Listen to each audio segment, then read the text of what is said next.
আসসালামু আলাইকুম, কেমন আছেন বন্ধুরা? আশা করি সকলেই ভালো আছেন। আবারও চলে আসলাম আরও একটি নতুন ভিডিও নিয়ে। তো আজকে একটি গুরুত্বপূর্ণ বিষয় নিয়ে আলোচনা করব। আপনি যদি একজন খামারি হন, অবশ্যই ভিডিওটি আপনার জন্য, না টেনে দেখতে থাকুন এবং শুনতে থাকুন গুরুত্বপূর্ণ বিষয়গুলো। তো আমরা সর্বপ্রথমে একটি কথা বলবো, আমাদের যেগুলো শর্ট ভিডিও, এগুলোতে আমরা খুদের ভাত, তারপরে মুরগির ফিড, আলু, এই সমস্ত জিনিসগুলো যখন আপনাদেরকে নিষেধ করি, আপনারা অনেকে অনেক বাজে মন্তব্য করেন, বাজে কমেন্ট করেন। আরে ভাই, আমি যে একটা ভিডিও বানাই, আমি যে কিছু কথা বলি, আমি তো একেবারেই না জেনে বা না বুঝে না শুনে বা এ সম্পর্কে জ্ঞান অর্জন না করে তো আর অযথাই বলি না রে ভাই। অনেকে এমনভাবে কমেন্ট করেন, মনে হয় যেন একজন ওই রাখালের সাথেও মানুষ এরকম আচরণ করে না।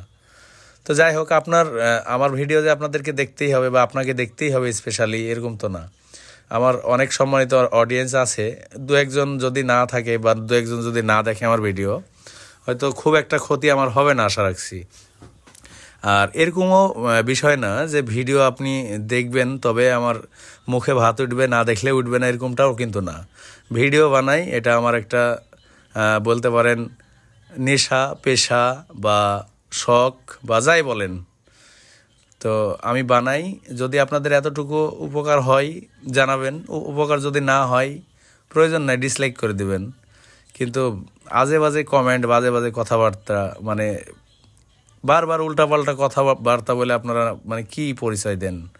মানে বংশের পরিচয় দেন? মানে আপনি খুব নামি দামি মানুষ।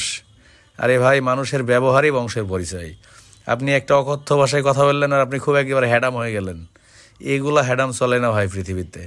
এগুলা হ্যাডাম টিকতে পারে না বেশি দিন। মানুষকে ইজ্জত করতে শিখেন, আল্লাহ আপনাকে ইজ্জত করবে। যে কোনোভাবেই হোক আল্লাহ আপনাকে ইজ্জত করবে। তো যাই হোক, আমরা কথায় আসি। গরু ছাগল আসলে মানুষের মতো ওয়ান স্টমাক প্রাণী না, এরা ফোর স্টমাক প্রাণী। এদের প্রধান খাদ্য হচ্ছে আঁশযুক্ত, অর্থাৎ ফাইবারযুক্ত। যে খাদ্যে ফাইবার আছে বা আঁশ আছে, এই জাতীয় খাবারগুলো এদের স্টমাকে একদম পারফেক্ট। আল্লাহ পাক এদেরকে এইভাবেই তৈরি করেছে। তো আপনারা অনেকেই বলেন যে খুদের ভাত, মুরগির ফিড, আলু বেশি খাই। আমাদের মানুষের মধ্যেও একটু ফলো করলে দেখবেন যেগুলো ক্ষতিকারক খাদ্য, এগুলো আমরা একটু বেশি রিসিভ করি বা করে থাকি। খাই বেশি কিন্তু কাজে দেয় কম, ক্ষতি হয় বেশি। গরুর ক্ষেত্রেও ঠিক তাই।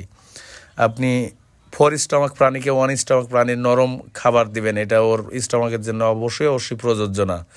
বা যতটা আপনি ফিডব্যাক পাওয়ার কথা ততটা ফিডব্যাক পাবেন না। অবশ্যই আপনি যদি গরু পালন করেন, সঠিক নিয়মকানুন মেনে আপনাকে গরু পালন করতে হবে। আর গরু পালন সম্পর্কে আমাদের অন্যান্য ভিডিওতে ডিটেলস বলা আছে, আপনারা আমাদের চ্যানেলটি সাবস্ক্রাইব করে সাথে থাকুন। ধন্যবাদ।